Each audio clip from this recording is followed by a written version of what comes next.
What a great day. I believe that in the history of the church, the most important dates are from when Jesus died on the cross. When he was born, it was a great day. But then when he died on the cross till Pentecost, the church was born. 50 days from the cross to Pentecost. When the Pentecost is when the Holy Spirit came to dwell among us. There was the Spirit of God working, but the Holy Spirit never came to stay on earth. But since Jesus prayed and the Father said, send him, the third person in the Godhead abides on earth. Can you imagine it? We don't always realize it. We only think of heaven. But heaven has come down. And there, as part of the kingdom, and that the Holy Spirit has come to dwell in us, to live. And it's such a great thing. And I am going to just speak a little bit about the kingdom of God and what it is, and then how the Spirit of God came.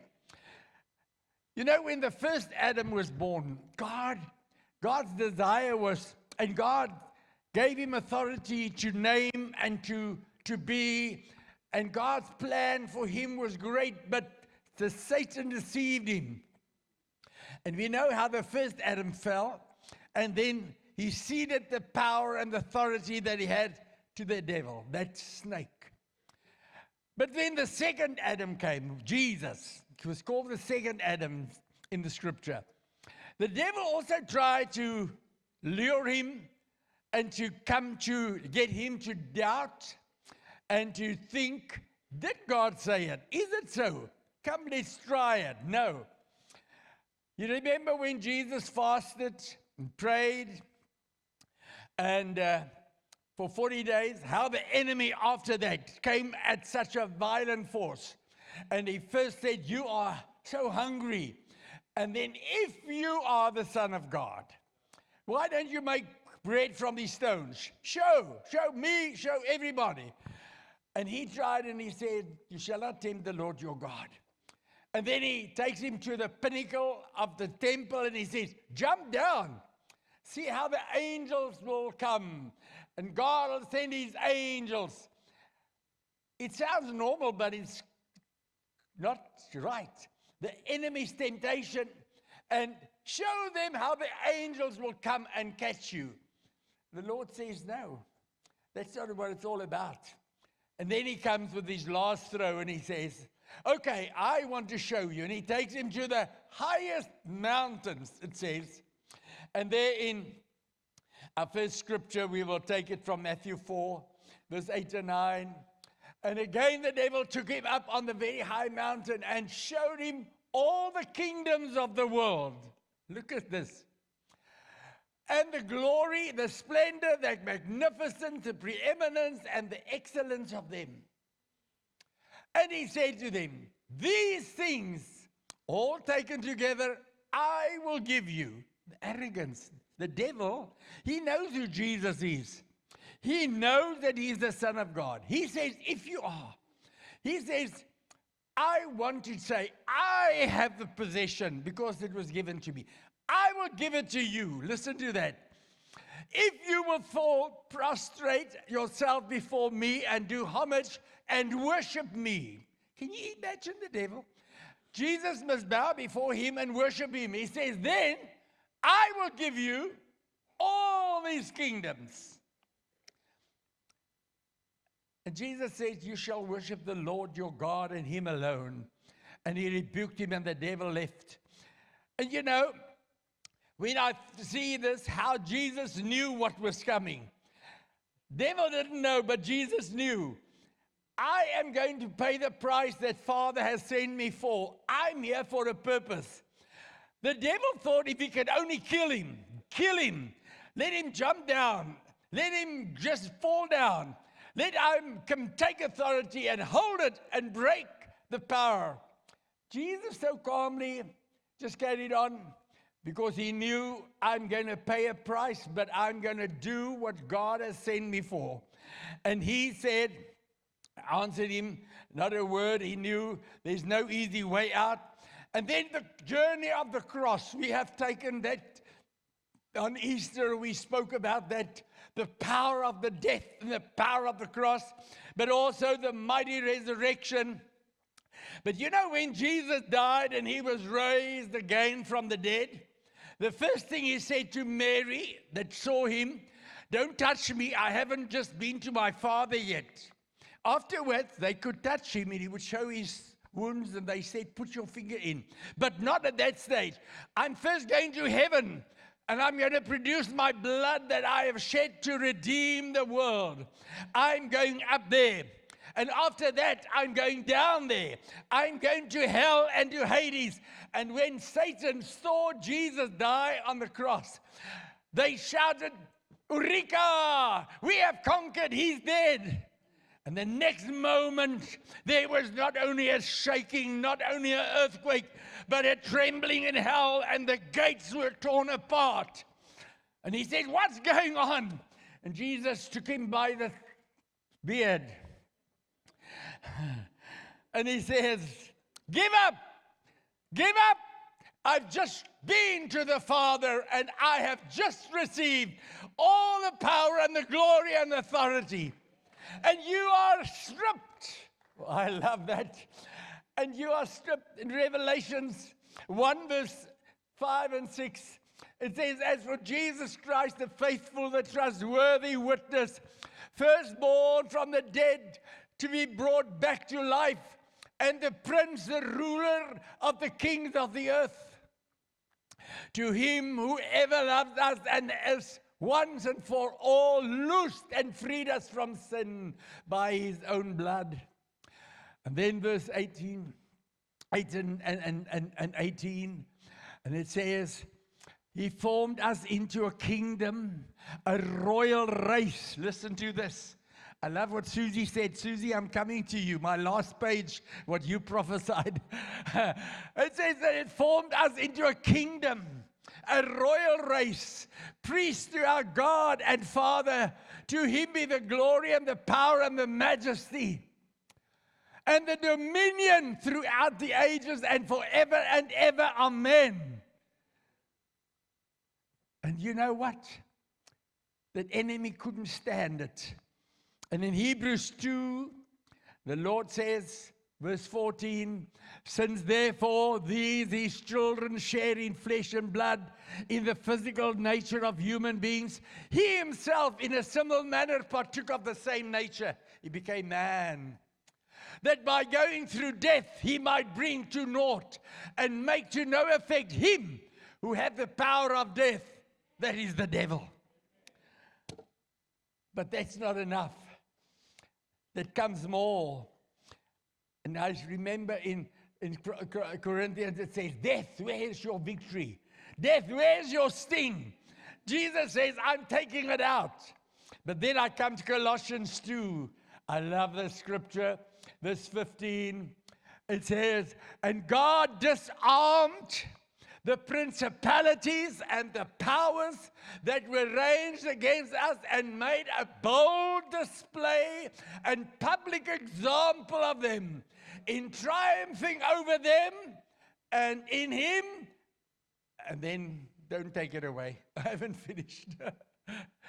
"And in him, and in it, the cross." And then I want to read it in the Message Bible. Listen to the Message Bible. It says, "He stripped all the spiritual tyrants in the universe of their sham authority at the cross." Their sham authority at the cross. "And marched them naked through the streets." That's what Jesus did. When he died on the cross, he took power and authority. And he said, "I have taken it from Satan, all his powers and his sham authority, and I have stripped him and marched him naked through the streets. I've disarmed him, and he became powerless." Not to the world doesn't know it, but we know it. And then what we heard from Angie said, "You don't know who you are. You look in the mirror, but you see yourself." And we know that there's so much power. When Jesus came back after the cross, he said in Matthew 28:18, he says, all authority and all power of rule in heaven and on earth has been given to me. All power, all authority in heaven and earth has been given unto me. And I want to just come to this place where you will see what's happened at the cross. Before we get to the power of the Holy Spirit, he said, but God said, it's been given to me. And Revelations 11:15 says, for all this has been given to me. The angel said, mighty voices in heaven shouting, the dominion, the kingdom, the sovereignty, the rule of the world has now come the possessions and become the kingdom of the Lord and his Christ, the Messiah, and he shall reign forever and ever for the eternities of the eternities. Satan hates this. Woo. What happens to me? You're going to be bound and thrown into the fire. And the rule of God has not yet come. But the kingdom has come. But it is ruling within hearts and in lives. And you know what? There was the kingdom that he has ruled over. But something has happened in Colossians 1 verse 13. It says, and the Father has now delivered and drawn us to himself out of the control and dominion of darkness, and has transferred us into the kingdom of the Son of his love. Can you imagine? We have been transferred into another kingdom. Not the kingdom of the enemy anymore. Not the kingdom of darkness. Not the kingdom of his power and domain. We have been transferred. We have joined another army, another party. We're not the same. We're not of that, what we used to be. We have changed party. We have changed company. We have changed everything. And we have been transferred from the darkness, from our past, from our lower level, from our captivities, from being a slave, from being just a nothing.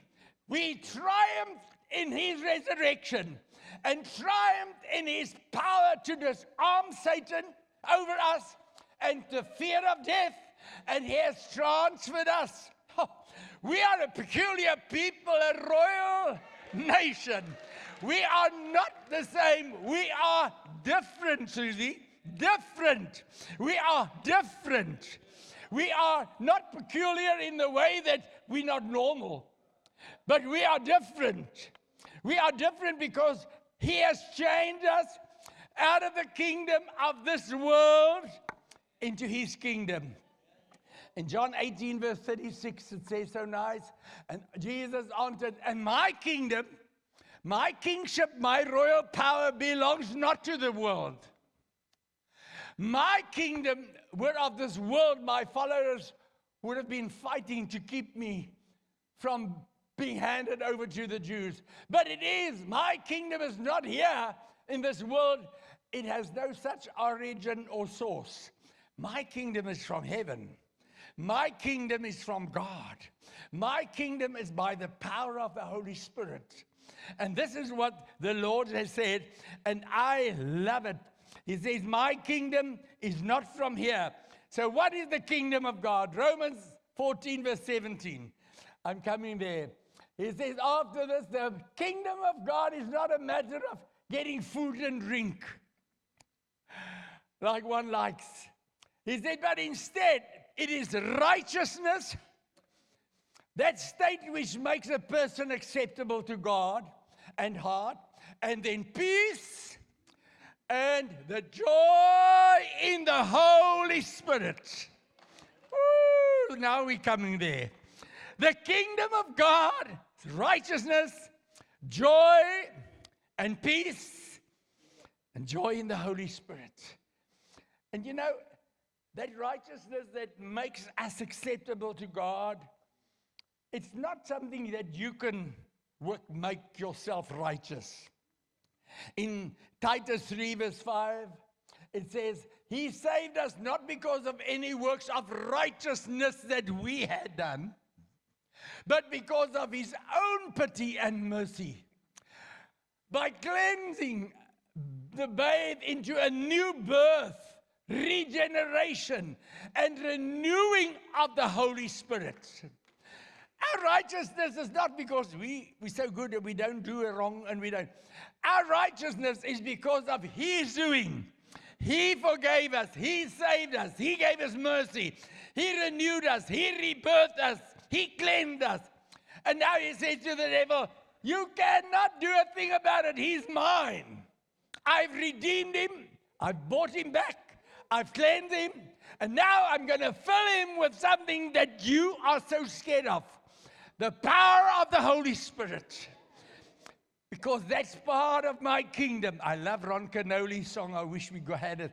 He says, the righteousness, joy, peace and joy in the Holy Ghost, that's the kingdom of God. Don't you want to be a part of the kingdom?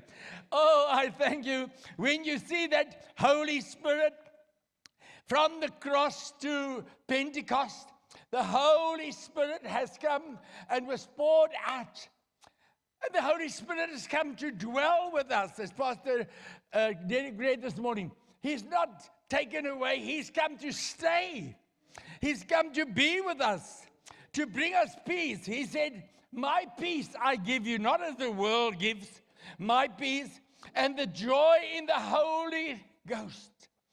We read this morning in Psalm Acts 2, verse 2, but I'll just recap. He says, suddenly there came a sound from heaven like a rushing of a violent blast, and it filled the whole house in which they were sitting. Now, the people started running to go and see what's happened. And then the verse 18 or 15 to 18, it says, and these men, now listen to this. We're going to have a party this morning. Not communion, drunk. He says, these men are not drunk as you imagine, for it's only the third hour, about 9 in the day. But instead, this is the beginning of what was spoken through the prophet Joel. It shall come to pass in the last days, God declares that I will pour out my Spirit upon all mankind, and your sons and daughters shall prophesy, telling forth the divine counsel. And your young men shall see visions, divinely granted appearances. Your old men will dream dreams, divinely suggested dreams. And this is what God says. Yes, your men servants and your maid servants, in those days I will pour out my Spirit. And they shall prophesy, telling forth the divine counsels and predictions, future events pertaining especially to God's kingdom. People, something is going to happen. Another kingdom is developing. You know, when we talk about political parties, you know what political parties are? When you join a party, they all wear blue or green or red. And if you see red, you know they belong there. If you see green, you know they belong there. And you see blue, you know they belong there. And if blue goes to red, you know something has happened. And if red goes to whatever, something also happens. So there's change in the parties, but we have been transferred from a wrong party, from a wrong kingdom, from a wrong leader. We have been transferred to the kingdom of His Son, the Son of His love. And we have been transferred and made a special people, royal priesthood. Not common. look great. And we have been a chosen generation. We've been a new people from all races. The race doesn't come in. The grace comes in. And when God's grace appears, things happen. And it changes you. And then something happens. And they were not drunk as you suppose. But Ephesians 5 verse 8 says something. He says, do not get drunk from wine, for that is debauchery, but be filled and stimulated with the Holy Spirit. Be drunk from the Holy Spirit. Have you been drunk from the Holy Spirit? I have. I was a young boy of only 9 when I started. We had 10 days from Ascension Day to Pentecost in our little churches. We always had 10 days of Pentecost prayers, and we would pray for everyone to be filled with the Holy Spirit. And every night we had people praying, and every night God manifested. I went to conferences, and they would invite us to the prayer rooms. I would run as a little young boy, a teenager. I grew up in the prayer rooms, and I wanted more. And then I became not an alcoholic, but a spiritualic. I wanted more and more and more. And the more I drink, the more I want to drink. And you know, once you're alcoholic, you can't have this little bit, then you're down and out and you just drink. But when you become a spiritualic, it's the same. Once you've tasted it, you want more. You want more. I remember, how I was filled with the Holy Spirit at these conferences. And for 3 hours, I was out. And when they tried to get me up so drunk, and my own mother tried to take me home, and she said, oh Lord, help me with a drunk man, what will I do? And I couldn't get up the stairs. I couldn't get home, and I couldn't stop speaking. It was coming out of my mouth. All that was in my heart. I was so filled with it. As soon as they squeeze me, it comes out, you know. What's in you comes out. And whatever. I was so drunk. And then I learned to get drunk on the Holy Spirit. And the more I had, I was in this church so drunk already. I sat here for hours that people had to close the doors, and somebody had to stay with me. I was so drunk I couldn't get up. I want to tell you, it's real. It must be so. And I pray to God today, Lord, give us a party this morning. Give us a party where your Spirit is poured out in the hearts of lives of people, where we will be so drunk from the Holy Spirit, where we will receive something from God that will change lives. You know, Acts says you will receive power. You will receive power. Power to be strong, power to overcome. You will receive power. And in Ephesians 1, it says something so beautiful. And ye also have heard the word of truth, the glad tidings of the gospel of salvation, and have believed and adhered and relied on him, were stamped and sealed of the long promise, Holy Spirit. Once you're saved, once you're born again, the Holy Spirit comes. John the Baptist says, I baptize with water, but he's going to baptize you with the Holy Spirit.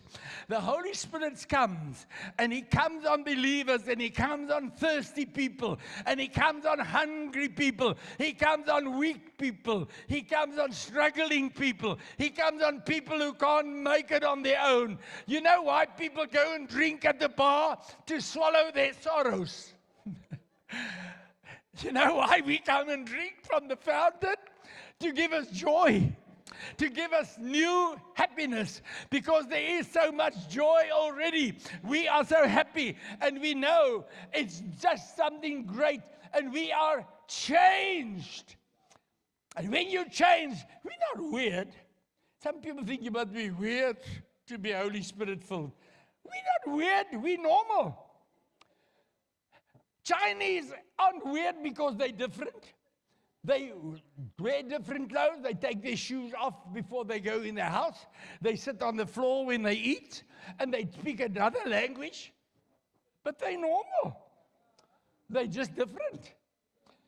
And we're not weird. We're just different, Susie. We are different because of the Holy Spirit that is in us, that speaks through us.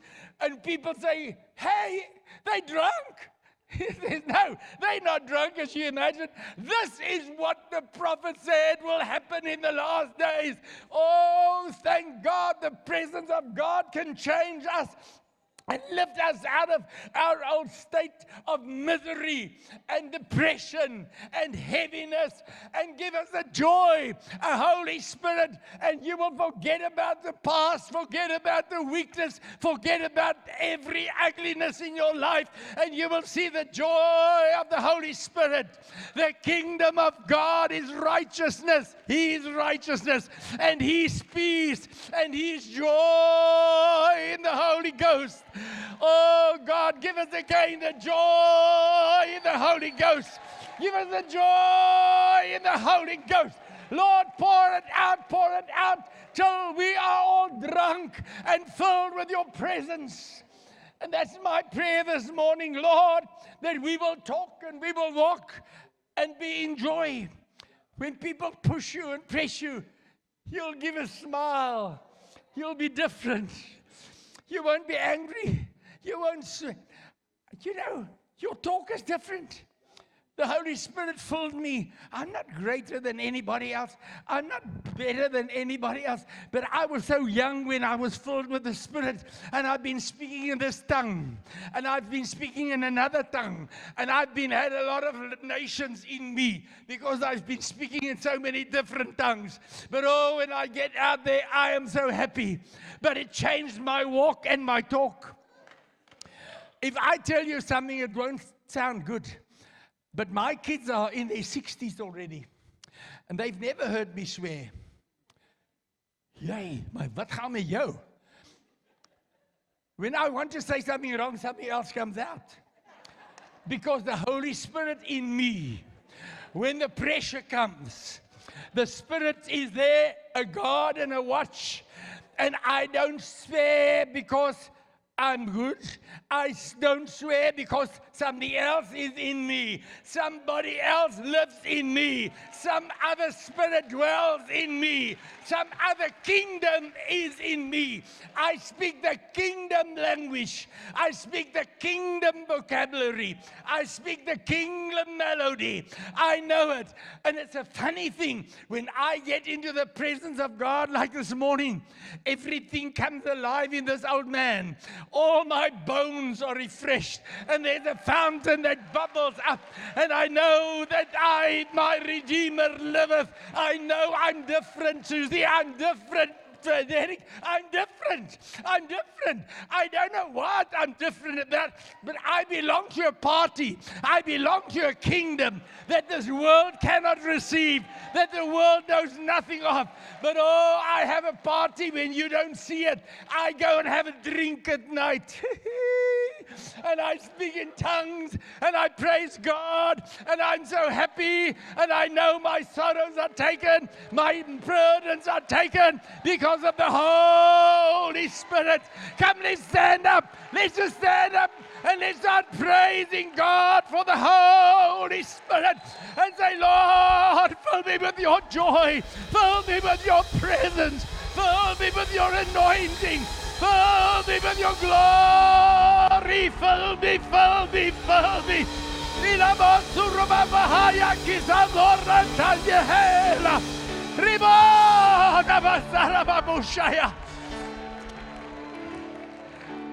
I'm going to hand over to Pastor Derek, but I want to say, if you need a drink this morning, come at the house. It's on the house. It's on the house. Come. Hallelujah. It's free. Some of you need a drink from the Holy Spirit again. Some need to get just drunk again. Some need to be filled again. If you've never been filled, you've never been filled with the Holy Spirit, I want you to come here. And all you want to do is say, I want it, Lord. What do you do when you go to the bar as a sinner? Give me a drink. And then the guy says, what? Double. He says, you've had enough. He says, another double. And I say, let's go for it this morning and say, Lord, I want it. I want it in my life. Change me. I want to be different. I want the anointing. I want the power. If you want a touch from God this morning to change your miserable life, your sadness, your heartache, your pain, come right out now. And Pastor Derek, you can give the invitation. Yes, come forward.